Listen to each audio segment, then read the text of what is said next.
25 ans de musculation et dans cette vidéo, je vais te montrer 3 exercices qui pour moi m'ont aidé à passer un cap dans la construction de mes dorsaux. Reste là, c'est parti. Salut, si vous ne me connaissez pas encore, je suis Julius, je suis naturopathe, conseiller en nutrition, mais je suis aussi très sportif. J'ai 45 ans et je peux dire que ça fait 40 ans que je fais du sport et 25 ans de musculation avec des hauts, des bas bien évidemment, un peu comme tout le monde. Je suis père de famille, que vous sachiez, ça veut dire que j'ai aussi des contraintes. Mes gamins ont 15 ans, donc vous comprenez que sur 25 ans de musculation, il y en a 10 où j'étais célibataire, sans enfant, où j'avais plus de temps, où on pourrait penser que j'avais plus de temps, mais j'avais beaucoup de travail à l'époque. Et là, les 15 dernières années, il a fallu que je m'adapte. Mais ça ne m'a jamais empêché de m'entraîner. Cela étant dit, je voulais vous montrer et vous parler de 3 exercices pour les dorsaux. Et je vais commencer sans plus attendre avec le premier de la liste que j'affectionne particulièrement. Ça va être le rowing bûcheron. J'appelle ça le bûcheron. En fait, c'est le rowing à un bras en appui sur un banc. Il y a différentes façons de le faire. On peut poser le genou au sol, on peut s'appuyer peu importe comment. Voilà. Moi je préfère mettre le genou sur le banc et d'être en appui aussi sur une main. Et ensuite de lancer le mouvement. C'est un mouvement que j'affectionne et tous les mouvements que vous allez voir, il y a un principe fondateur pour moi, c'est l'unilatéralité. On va travailler en unilatéral. Pourquoi j'aime bien ce mouvement ? Parce que ça me permet de bien décomposer. Dans la phase descendante, je laisse étirer la zone scapulaire. Et pour contracter, pour remonter le poids, je contracte les fixateurs de l'omoplate. Je tire le coude vers le haut. Et c'est le principe de tirer le coude vers le haut qui va bien évidemment activer le plus les dorsaux. Vers le haut et légèrement en direction de la hanche. L'avantage de ce mouvement aussi, pourquoi je l'apprécie particulièrement, c'est parce que ça nécessite énormément de gainage, surtout quand on charge l'haltère. Moi là par exemple, c'est une haltère, il y a 42 kg, sachant que moi-même je pèse 74 kg. Donc vous voyez, il y a un bon rapport. Alors je ne suis pas non plus extrêmement fort, je fais de la musculation principalement pour construire mon muscle et pas pour faire du powerlifting. Mais vous voyez, ça demande un certain effort. Vous m'avez vu, j'ai mis des bandes, parce qu'actuellement je me suis légèrement blessé. Pas avec la musculation, au niveau de l'avant-bras et du coude, c'est en faisant du jiu-jitsu brésilien. Et oui, ça s'invente pas, c'est un sport qui n'est pas trop longévité. Donc vous avez vu, le rowing bûcheron, à la fin c'est bien éprouvant. Et donc, l'avantage, donc il y a le côté gainage, il y a le côté bien mobiliser les fixateurs de l'omoplate, on va renforcer les biceps aussi, ce gainage, cette posture, et bien évidemment toute cette masse de dos, et on va essayer de gagner en force. L'autre mouvement, ça va être toujours un mouvement unilatéral. Toujours dans le plan horizontal, mais pour être un peu plus ciblé, un peu plus contrôlé, ça va être un tirage horizontal à la poulie. Et vous voyez, je vais vraiment décomposer mon mouvement. C'est l'avantage de la poulie par rapport à l'haltère. L'haltère, on pourrait dire qu'à un moment donné, il y a une perte d'inertie et il y a des fois des compensations. Là, en étant assis, fixé, et à une poulie avec la pression, la tension constante, on va vraiment pouvoir se concentrer sur la zone qu'on veut cibler. Et l'important, c'est au moment où je tire, c'est la pointe du coude qui va vraiment chercher loin derrière, tout en cherchant à enrouler l'omoplate le long de la cage thoracique. Vous voyez, c'est pas une rotation du buste, c'est vraiment l'omoplate qui va chercher à tirer en direction de l'autre omoplate et le coude qui continue de tirer vers l'arrière. Alors effectivement, il y a toujours un peu de biceps qui rentre en compte. Vous voyez la tronche là, je plaisante pas. Et bien évidemment, comme pour tout, selon mes principes à moi, si on veut progresser, il faut s'approcher de l'échec. Alors on peut aller soit à l'échec total, soit à garder, il y a beaucoup qui disent garder 1 à 3 reps en réserve.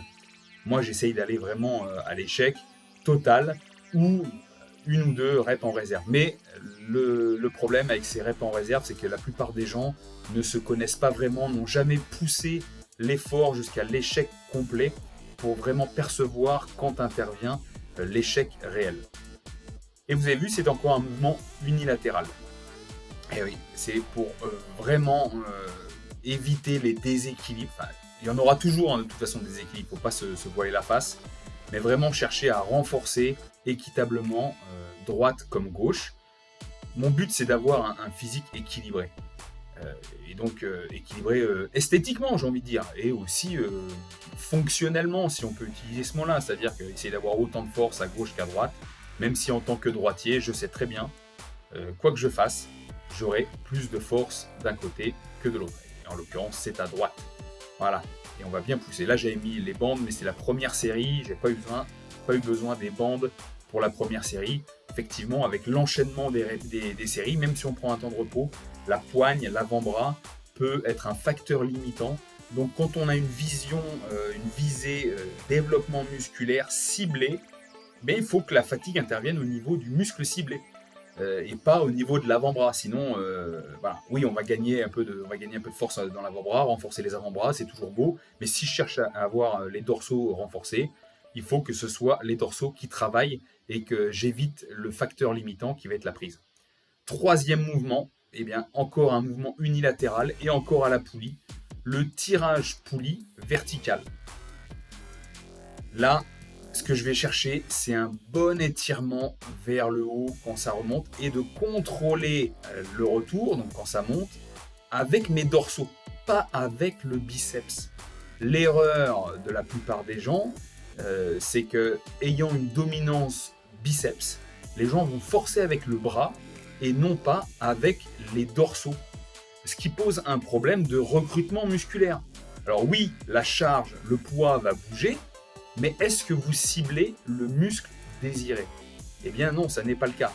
Il faut vraiment chercher à améliorer ce qu'on appelle le côté neuromusculaire, c'est-à-dire cette connexion cerveau-muscle dont certains se moquent. Et voilà, le terme après, ça peut paraître un peu pompeux, mais il n'y a pas plus vrai, je pense. C'est essayer de renforcer cette action du muscle en premier avant la fonction de tirage. Donc quand la main est en haut, ce qu'on veut, c'est, on va voir sur la série suivante, ça va être de abaisser l'épaule en premier. Comme si l'épaule, au moment de la traction, elle veut tirer en premier avant qu'il y ait une flexion du coude. Vous voyez, c'est l'épaule descend et ensuite il y a une flexion du coude. La flexion du coude induit forcément une activation du biceps. Ce que je veux, c'est en tout premier lieu, c'est baisser l'épaule pour activer les dorsaux. Et ensuite, lorsqu'il y a flexion du coude, c'est chercher avec le coude bas et ensuite enrouler comme si on voulait aller vers l'arrière, comme si on décrivait un arc de cercle, pour bien activer les dorsaux. Et retenir, sentir que ce sont les dorsaux qui retiennent le poids lors de la montée. Ralentir la charge. On va descendre, essayer de tonique à la fois dans la contraction, donc quand le bras descend, et on va essayer d'allonger la phase excentrique quand le poids remonte. Là, vous voyez, je rigole pas. Pareil, c'est la première série. J'ai les bandes au poignet, mais je ne les ai pas mises en place. À savoir que pour les séries suivantes, je mettrai les bandes. Si vous vous posez la question du nombre de séries et de répétitions que je fais par mouvement, en général, je fais 4 séries pour le programme que je suis actuellement et que je vous montre en ce moment, entre 10 et 12 répétitions. Donc ça veut dire que l'échec ou l'arrêt de la série, bien fort, en forçant bien, doit intervenir entre 10 et 12 répétitions. Voilà. Et on ne lésine jamais sur l'effort. Voilà. Et pas besoin de faire beaucoup plus de mouvements. Des fois, il faut savoir en faire un petit peu moins, mais avec une excellente qualité d'exécution, que faire plein de mouvements hasardeux, sans cibler véritablement le muscle désiré. Et à la fin, ça vous donne un bon résultat. Là, vous voyez, je filme même pas les dorsaux. En me concentrant bien sur les dorsaux, vous voyez quand même mon biceps, comment il a bien pumpé là. Hein. Il n'y a pas de secret, hein. Ça active toute la chaîne. Hein. Donc voilà, c'est assez grisant aussi de voir que sans forcer sur les biceps, ça fait gonfler ça. Dans tous les cas, si vous avez apprécié ce genre de vidéo, faites-le moi savoir, que je vous fasse d'autres vidéos sur certaines façons de m'entraîner et sur un petit blabla training. Si vous avez des conseils par rapport au mouvement que j'ai montré, donnez-les moi. Je suis preneur tout le temps, l'humilité en premier. On est des étudiants. La musculation, la personne qui fait de la musculation, c'est un étudiant permanent. On étudie le mouvement, on étudie son corps, on voit comment ça réagit. Et c'est ce que je vous invite à faire. Et aussi, dites-moi en commentaire quels exercices vous préférez pour les dorsaux. Je vous dis à la prochaine. Ciao.